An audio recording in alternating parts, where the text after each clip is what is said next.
అందరికీ నమస్కారం. ఒక చిన్న విషయం. చివరిసారిగా ఒక కొత్త రెస్టారెంట్కి వెళ్ళాలి అనుకున్నప్పుడు ఏం చేశారో గుర్తుందా? లేదంటే ఆన్లైన్లో ఏదైనా కొనాలి అనుకున్నప్పుడు? చాలామందిలాగే మనం కూడా రివ్యూలు చూస్తాం, లేదా జనం ఎక్కువగా ఉంటే అక్కడికే వెళ్తాం కదా? ఎందుకలా చేస్తాం? మనం తీసుకునే నిర్ణయాలు నిజంగా మనవేనా, లేక మనం కూడా తెలియకుండానే గుంపుతో పాటు వెళ్ళిపోతున్నామా?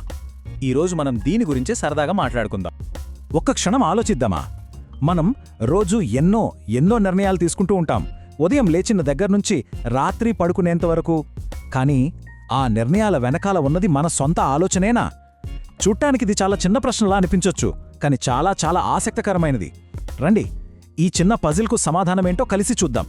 చూడండి, మనలో చాలామంది అనుకునేది ఏంటంటే, నా నిర్ణయాలు నావే, నేనెవర్నీ ఫాలో అవ్వను అని. కానీ నిజ జీవితంలో ఏం జరుగుతుంది? ఊహించుకోండి, మనం ఒక ఊరి సంతకి వెళ్ళాం. అక్కడ 2 టిఫిన్ బండ్లున్నాయి. ఒకటేమో ఖాళీగా ఉంది, రెండో దాని ముందేమో పెద్ద క్యూ ఉంది. ఇప్పుడు చెప్పండి, మనం ఎక్కడికి వెళ్తాం? దాదాపుగా మనందరం ఆ రద్దీగా ఉన్న బండి దగ్గరికే వెళ్తాం కదండి. ఎందుకంటే మనసులో ఒకటే మాట, అంతమంది అక్కడికి వెళ్తున్నారంటే అక్కడేదో స్పెషల్ ఉండే ఉంటుంది అని. అవును, మన మెదడులో ఒక షార్ట్కట్ లాంటిది పనిచేస్తుంది. అదేంటంటే, ఇంతమంది చేస్తున్నారు కదా, ఇది తప్పయ్యే అవకాశం లేదు. అయితే ఇక్కడ ఒక చిన్న విషయం గమనించాలి. ఇతరుల దగ్గర్నుంచి నేర్చుకోవడం మంచిదే, కానీ అసలు ఆలోచించకుండా గుడ్డిగా ఫాలో అయిపోవడమే కాస్త ప్రమాదం. మనమిప్పుడు మాట్లాడుకున్న ఈ గుంపుతో పాటు వెళ్ళిపోయే అలవాటు ఉంది కదా, సైకాలజీలో దీనికొక స్పెషల్ పేరు పెట్టారు. అదే సోషల్ ప్రూఫ్. ఈ పదాన్ని మనం సరిగ్గా అర్థం చేసుకుంటే మన ప్రవర్తన మనకే ఇంకా బాగా తెలుస్తుంది. రండి, ఈ కాన్సెప్ట్ని ఇంకాస్త వివరంగా చూద్దాం. సోషల్ ప్రూఫ్ అంటే ఏంటో తెలుసా? చాలా సింపుల్. పక్కవాళ్లు ఏం చేస్తున్నారో చూసి మనం కూడా అదే చేయడం. ఇది కొన్నిసార్లు చాలా ఉపయోగపడుతుంది. ఉదాహరణకు, కొత్తగా టీ పెట్టడం నేర్చుకుంటున్నామనుకోండి, ఇంట్లో వాళ్ళ ఎలా చేస్తున్నారో చూసి నేర్చుకుంటాం, అది మంచిదే. కానీ స్నేహితులందరూ పెళ్లి చేసుకుంటున్నారని మనం కూడా చేసేసుకోవడం, అలాంటి పెద్ద పెద్ద నిర్ణయాలు ఇలా తీసుకోకూడదు. ఇప్పుడు చూడండి, ఇక్కడ 2 రకాల ఆలోచనా విధానాలు ఉన్నాయి. పాత ఆలోచన ఎలా ఉంటుందంటే, చాలామంది చేస్తున్నారు కదా, ఇదే కరెక్ట్ అనుకోవడం, గుంపుతో వెళ్తేనే సేఫ్ అని ఫీల్ అవ్వడం. కానీ కొత్త ఆలోచన ఏం చెప్తుందంటే, గుంపు ఇచ్చేది ఒక చిన్న హింట్ మాత్రమే, అదే ఫైనల్ జవాబు కాదు. పాపులర్ అయినంత మాత్రాన అది కరెక్ట్ అయిపోదు. ఈ చిన్న తేడాను మనం అర్థం చేసుకుంటే చాలు, మన నిర్ణయాలు చాలా మెరుగుపడతాయి. సో మనం ఇప్పటివరకు మాట్లాడుకున్న దానిలోంచి గుర్తుపెట్టుకోవాల్సిన ముఖ్యమైన పాఠం ఒక్కటే, చాలా సులభం కూడా. అదేంటంటే, కాపీ కొట్టడం కంటే ఆలోచించడం ఎప్పుడూ బెటర్. ఈ సోషల్ ప్రూఫ్ అనేది ఏదో పుస్తకాల్లో ఉండే థియరీ మాత్రమే కాదు, ఇది మన జీవితంలో రోజూ జరుగుతూనే ఉంటుంది. ఇప్పుడు 2 చిన్న నిజ జీవిత కథలు చూద్దాం. ఈ గుంపును అనుసరించే అలవాటు మన నిర్ణయాల్ని ఎలా మార్చేస్తుందో ఈ కథల ద్వారా మనకు బాగా అర్థమవుతుంది. మన మొదటి కథ రాహుల్ది. పాపం రాహుల్ ఇప్పుడే ఇంటర్మీడియట్ పూర్తి చేశాడు. ఇప్పుడు తన జీవితంలోనే ఒక పెద్ద నిర్ణయం తీసుకోవాలి. ఫ్యూచర్ కోసం ఏ కోర్స్ ఎంచుకోవాలి? మరి రాహుల్ ఏ కోర్స్ ఎంచుకున్నాడో తెలుసా? తన ఫ్రెండ్స్ చాలామంది ఏ కోర్సులో చేరారో తను కూడా అందులోనే చేరాడు. అంతేకాదు, చుట్టూ ఉన్నవాళ్లు, బంధువులందరూ ఆ కోర్సుకు భలే స్కోప్ ఉందప్పా అని చెప్పారు. పాపం, ఈ ప్రెషర్ చాలామంది స్టూడెంట్స్ ఫేస్ చేస్తారు కదా. మరి రిజల్ట్ ఏమైంది? తన మనసుకు నచ్చిన దారిలో కాకుండా అందరూ వెళ్తున్నారని ఆ దారిలో వెళ్ళాడు.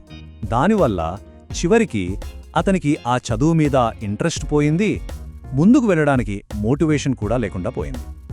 కానీ రాహుల్ ఫ్రెండ్ ఆశ అలా చెయ్యలేదు. గుంపుతో పాటు గుడ్డిగా వెళ్ళిపోకుండా ఒక్క క్షణం ఆగింది. తనను తాను ఇలా ప్రశ్నించుకుంది, అసలు ఈ కోర్సు నా టాలెంట్కు, నా గోల్కు సెట్ అవుతుందా? అలా ఆలోచించి తనకు నచ్చిన దారిని ఎంచుకుంది. ఈ రాహుల్, ఆశా కథలో మనందరికీ ఒక మంచి పాఠం ఉంది. అదేంటంటే, మన భవిష్యత్తును మన చుట్టూ ఉండే గుంపు చేసే శబ్దం నిర్ణయించకూడదు. ఆ నిర్ణయం మన చేతుల్లోనే ఉండాలి. సరే, ఇప్పుడు రెండో కథ చూద్దాం. మన కథలో ఇప్పుడు అరవింద్. అతను ఒక కొత్త జాబ్ గురించి ఆలోచిస్తున్నాడు. తన కెరీర్ విషయంలో చాలామందికి వచ్చే ఒక కన్ఫ్యూజన్లో ఉన్నాడు, జాబ్ మారాలా వద్దా అని. మరి అరవింద్ జాబ్ ఎందుకు మార్చాడో చూడండి. తన కొలీగ్స్ అందరూ కంపెనీలు మారుతున్నారు, సోషల్ మీడియా ఓపెన్ చేస్తే అంతా మంచి ప్యాకేజీలు, భలే హైక్స్ అని పోస్టులు పెడుతున్నారు. ఆ ట్రెండ్లో పడిపోయి అరవింద్ కూడా ఉద్యోగం మారేశాడు. ఈ కథలో లెసన్ చాలా క్లియర్. కెరీర్ నిర్ణయాలు తీసుకునేటప్పుడు పక్కవాళ్లతో పోల్చుకోవడం కాదు ముఖ్యం, మనకేం కావాలో మనకొక క్లారిటీ ఉండటం ముఖ్యం. రాహుల్ కథ, అరవింద్ కథ రెండిట్లోనూ చూశాం కదా, సోషల్ ప్రూఫ్ మనల్ని ఎలా తప్పుదారి పట్టిస్తోందో. మరి దీని నుంచి బయటపడటమెలా? ఇక్కడే వస్తుంది అసలైన సొల్యూషన్. ఒక్క క్షణం ఆగి ఆలోచించడం. దీనికోసం మనం అడగాల్సింది ఒక్కటే, చాలా సింపుల్ ప్రశ్న. గుంపుతో పాటు వెళ్ళిపోవాలి అని అనిపించినప్పుడు జస్ట్ ఒక్క క్షణం ఆగండి. మనల్ని మనం ఈ ఒక్క ప్రశ్న అడగాలి, ఇది నా కోసం కరెక్టేనా? ఇక్కడ నా కోసం అనే పదం చాలా చాలా ఇంపార్టెంట్. నా కోసం కరెక్టేనా అనే ప్రశ్నకు జవాబు దొరకాలంటే ఈ 3 సింపుల్ స్టెప్స్ ఫాలో అవ్వాలి. స్టెప్ 1, ఇది నా గోల్కు మ్యాచ్ అవుతుందా? స్టెప్ 2, ఇది నా టాలెంట్కు, నా ఎబిలిటీకి మ్యాచ్ అవుతుందా? ఇక స్టెప్ 3, అసలు ఇది చేయడానికి ఇదే కరెక్ట్ టైమా? ఈ 3 ప్రశ్నలు మనకు మంచి క్లారిటీ ఇస్తాయి. సో మనం చివరికి వచ్చేసాం.